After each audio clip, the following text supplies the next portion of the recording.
Pour ne rien manquer, abonnez-vous maintenant. Oh, Wamega, vous avez bien. Oh, Gabidjo. Il y a des Oh, Festado TV, tu te donnes un coup de.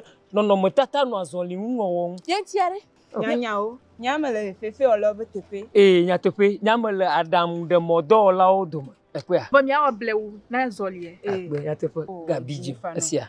Midjo, Eh, bye bye. Bye. Vous êtes passionné de cinéma ou mordu de perfectionnement? Plus de soucis à vous faire. Festado TV Productions vous donne la solution. Du 17 juillet 2023 au 11 août 2023 en actorat, en réalisation, en cadrage et montage à l'école primaire privée Bagavati 6 à Yokwe Agbligan à Didogome à côté de l'église des Assemblées de Dieu de Yokwe. Inscription 2000 francs, formation 15 000 francs. Des films produits pendant la formation seront publiés sur Festado TV. Notez bien, les meilleurs seront retenus pour intégrer les équipes de production de Festado TV Productions. Pour toute information, contactez le 93 10 22 22.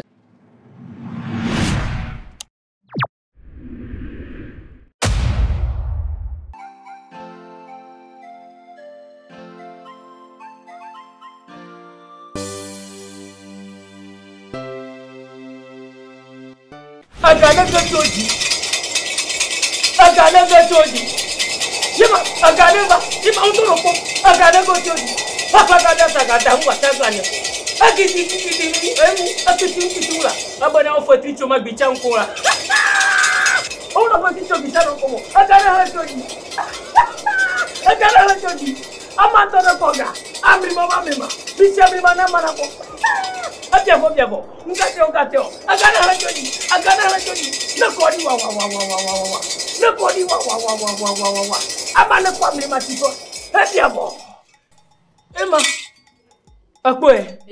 Ama unto kwe. Hemme me nanako. Modi nanako kura. Magbona ma oh. Unto ja. Mane afla. Afina kashinchi. Manya masha me kana shi gayancho.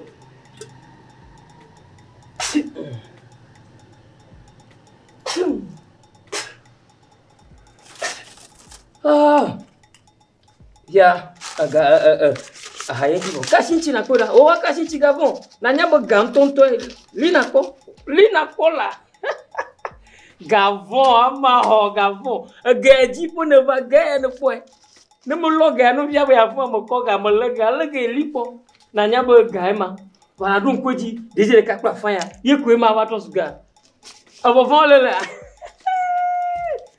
Unoga ido jang. Ke mate ko ga ojo alo. Oh, bodidi. Apo ga ne ko be 150 pe on to po ga oji. Ne gaji ga bubu wa ga sugbon wo ya. Maga tewu nu. Million wa sugbon wo. Ah, kaka e ya de suna nyalo. Ah, ta he anu wa. Oh, kaka he ya mo hoga bi file akojo. Mo we no vo wa to pe. Kaka afina na ho akojo a. Rula chufa nyana. Nya ha rula ho tonya rula chufa nyana me. Maga tufe buso ala farka de. Awo yenye vosa. Rula savo. Ye nene makobo. Awo. Vosa afia rula konno akosavo. Luka No. Rula akosavo. Kimbo maba hoga. Afina ba hoya. Voix madon kwejino. Magadijio. Nkeke tomogba. No, adula kulafia akuva savo. A voix ne me va wo ha. Wonto alem. Ala ba mana nanya. Ine va fia quoi. Aga o ha va fia wo. Aga mana dare fima onto se wo le fima wo. Ta godo rula pronova. Lankeke tomogba. Mama no ma onto ava ilo. Chagba. Enyo honoga mesi. Pronova fina va ko gaya sia. Gaya atowe. Ya. Malo sugbon hon, gavi du pima ko. Na ko be ma na pronove. Na ma gava obubu no sia. Oh. Ama. La o to ma ya o. Yo. Na ma yo mi ko bitora la kare. Ajo ajina. Oyo, ya oyo, ye. Vaya oyo, vaga, ora kini. Amor kini, na mi para tu é a he, tu maja oyo. Amaglo bomaru. Mi ti ami mare de viola, de viu kwe. Nei ni cho, nkeke ton agba. Akonu ave. No me kwe wa. Ele ntogbo, ya nto wi na le se yan ni.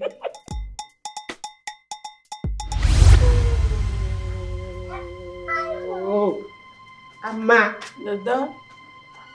Enyanya kele bula. La kofi ka ko ga ko po.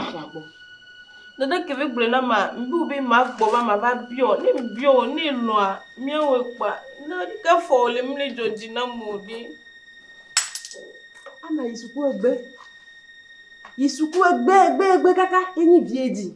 Enu nya tuire ka, kale ta mena. Dada. Enya kele bula le se gomea. Enye no ya, dua ya. Kaka dio. Ebe amere bra ebe ne ko nyi ko oga. Yezo kaka vale bra ma. Menyara me awu ya. Menyara me la wu. Maku kangba wa akpoga. Ye ledi ya. Dodo kini la wuwa ni nyim ko yiwa nyi la ku enwalu. Ah, ke nyamire. Bene nyanye me ku yaku. Ikple na me amaleku. Leku kaka o dada. Leku me ba fo eku, me ti lo ta eku, ye maku gbere. Eku ye maku, eteku me ti lo bi ba ni kese. No abe wa ma ye ko ni ko ba woga. Ye me do ba fo ku. Dada babari ba. Ajeto. Dada ma we na fo mi po ga ma wa fo agbono mi. Me do de e ga o fe a. Ou de vidi et si te kaka ba fo bo leku be a hoga leku kaka o di nada yira ku leku ma o tawo me de a divina ma ko de jado de babari nada hey ama be a uma nada me akula ama me je bobono. Ama enyi akpoji o kaka ejivi maga ho kaka me ba jafo ko egbebe akonye ko ga ama imeo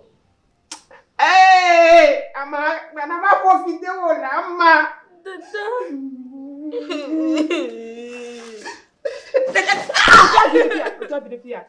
dada e ga vlo jiji ba ji ke ba je fa fale fia ne mi wo pago e le ba ya me de kwa be a obo no awuye no ye le aba di a ye menyo dada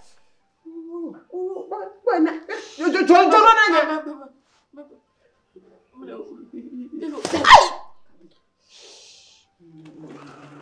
oso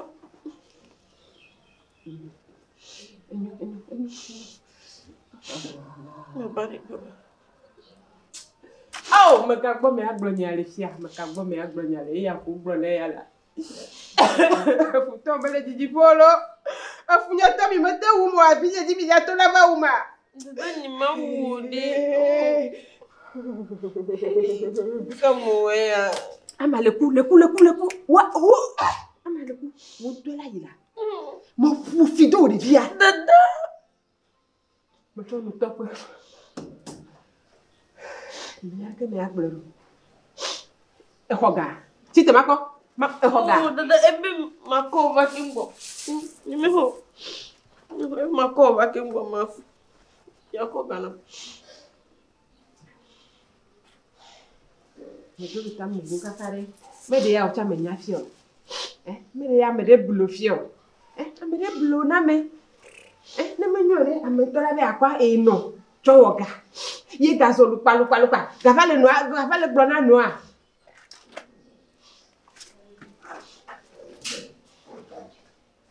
Ihome. La koko beli nya yidi. La pa ja fide le fima na ko vale. Mo lupa rera. Enya glovi kaka.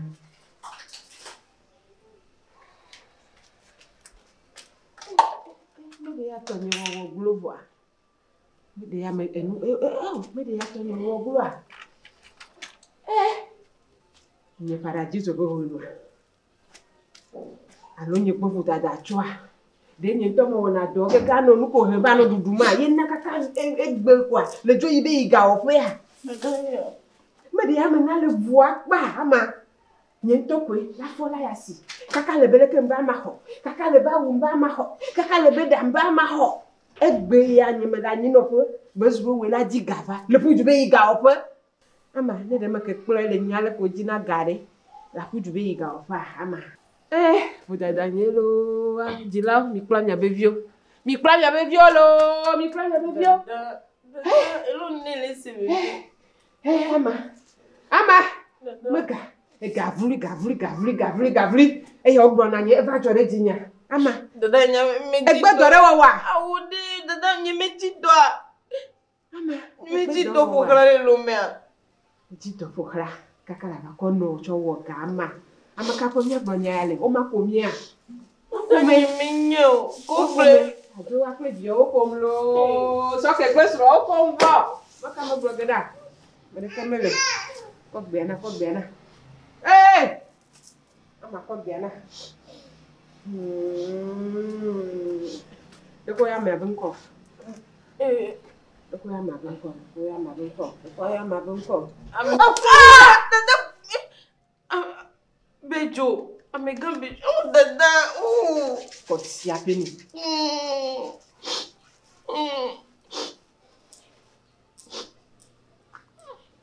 Yonkwa? Bejo.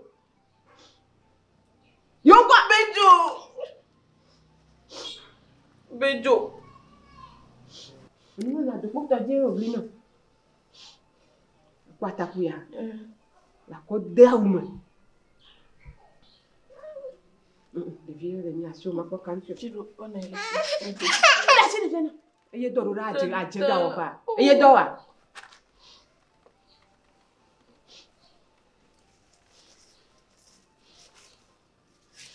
Oh, Renata me yo we.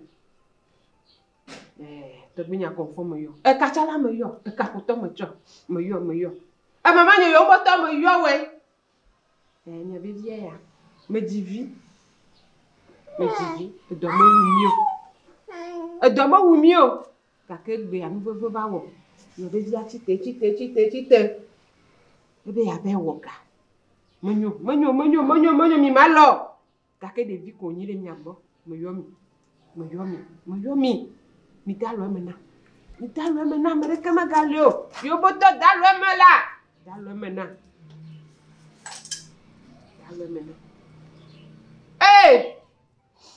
Etonye kachala. Etaka papa, etaka o. Amocho ka o, etaka o la. Ekbrona benade. Amegbeto mono na kanwu la. Mono na yenwu la geko bodo. Macho mirue, mokpom ya keke. Mi pombla ina nyabezia.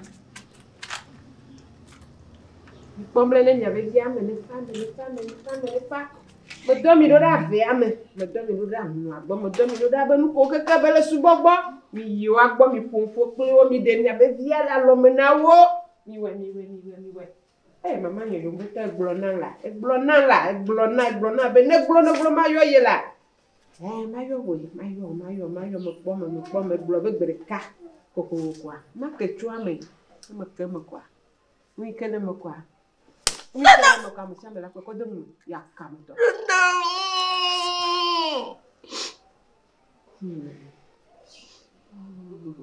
Abare. Kau cuma tu. Akare rumah lama. Ama, enya hodwa nawo. Hodwa nawo.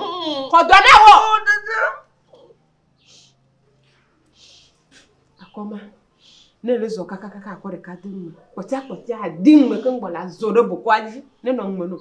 Ngba ni beti olo kpotia beti angami. Na gbo ne be yeno magbono. Yeno magbono agbiri. Ko fi mala gbo be ya cho hunto. Ko na dem kele awumo na wa atakwa. Na de alirasi. Ayotogbo kachala. Ayotogbo konfo. Ayo mama o mboto. Amame toma. Ama seso ni de me be fu me. Me kakla be kamba yo. Yumbuto. Ama. T'as beaucoup non allez. Kachala tata. Kachala me blo. Kachala. Blamaka. Yumbuto. Blamaka. A confort. Ya kama. Bula fena ida. Nani viu a jegaru. Tika fika va bla ak benono bara male.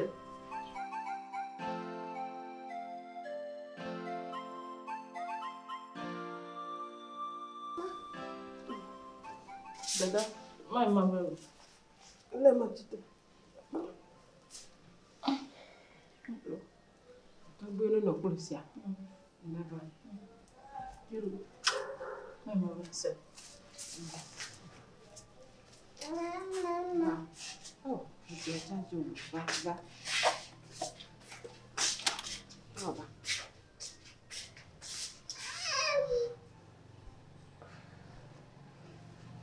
Também me dá pena. Nano mama ne vai ne baba. Mi oge na koko mi oge. Oh.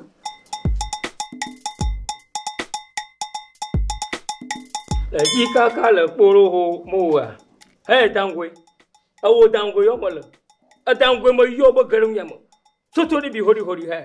Agba towa ofori fi agba. Dangwe.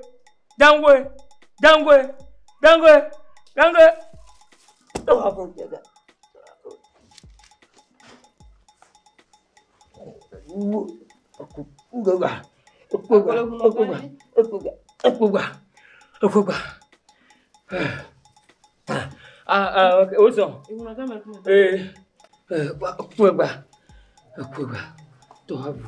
Nofia, whatever. Masana, tomatina, masana. Waba. Oh, if I hadn't.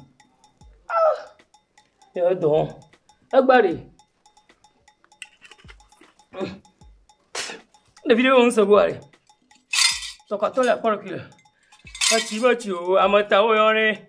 Achivachu, Mataoyone. Achivachu, Mataoyone. Achivachu, Mataoyone.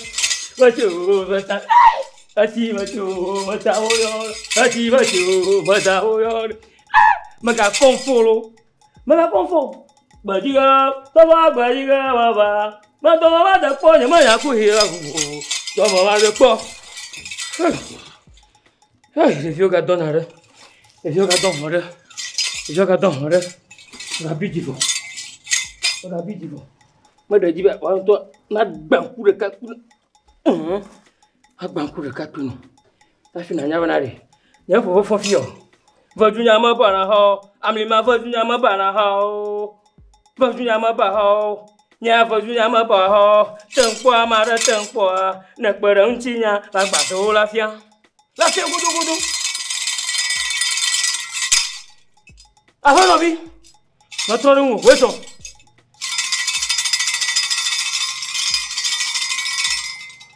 Amare. Povere ha. Onaga, nyama problema. Chu. Ba kejo. Ka akon ya de fofoma. Anya ba gbe ne ka yo. Ka on to ji bi aye. Okay, on to ji bi aye. Mele ji bi aya. Wa ji bi adu to mo tina. Ma toro hango cherota. Kwa ma vea, ma kwa ma vea lo. Ma on to ji bi aye ta. Oh, amago pomado. Aba boya be nto foti mo ko fia. No te fia ko ke fia. Mama yo gore. Oh, ko mi go na ta ji mo yo to. De diare, am se galo mo to go. Ma ko no. Se jo so le gboto. Ona. O le diare no fo la si.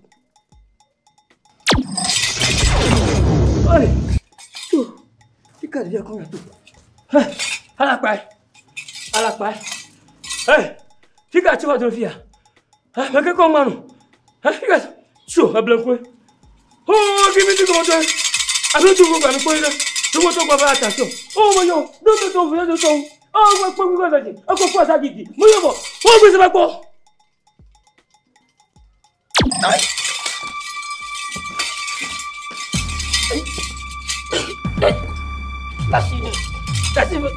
Nasci, tira. Dia que eu